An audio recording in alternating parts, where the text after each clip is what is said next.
Hi everyone, today let's talk about if stocks are really as expensive as they look. Do me a quick favor and like and subscribe and watch the video till the end to help out the channel, and let's get started. So are markets actually expensive? Let's talk about the CAPE ratio. We've talked about it several times before, but where is it now? Today the excess CAPE ratio is 1.4%, which is relatively low to its history, but it is still positive, which suggests that stocks could outperform bonds over the next decade, assuming that historical trends continue to stay true. The market is moving very, very fast. As we've talked about on this channel for a long time, large price swings really in both directions, but overall very, very bullish. But what should you look at when you're considering valuations, variables like bond yields, overall inflation, imports, exports, asset valuations, potential for interest rate cuts, or potentially even higher hikes now that we've seen inflation kind of resurge and we have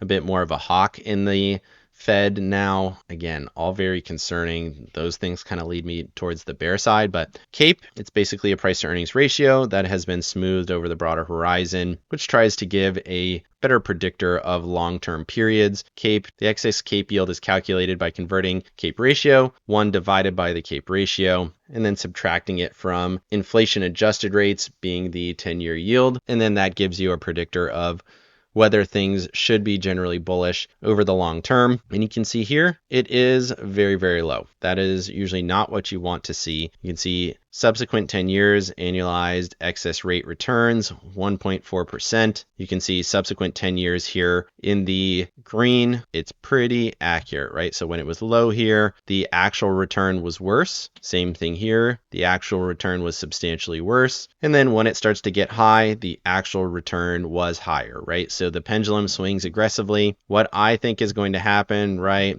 I do think we're going to see a long-term period of weak markets. Hasn't started yet, but if this continues to be true, the 10-year period from here, right, should give us a generally negative period. Anytime we are this low, markets tend to go lower. So keep that in mind. While it is still positive on the CAPE ratio, currently sitting at 40 times, not far below that record of a 44 during the dot-com bubble. Generally, that is not so good for the long-term investor, as I have been saying here for a while now. Long-term investments, be very careful. Make sure you're more of a sniper, not just pouring money in more broadly in that direction. Let me know down in the comment section, are you investing for the long term despite these CAPE ratios? Do you think we'll actually see positive returns over the next decade? Let me know what you think. Otherwise, like and subscribe if you got any value out of this video. Make sure you hit the bell so you don't miss out on any future episodes. Of course, none of this is financial advice. This is all for entertainment purposes. Good luck in your trading and have a great day.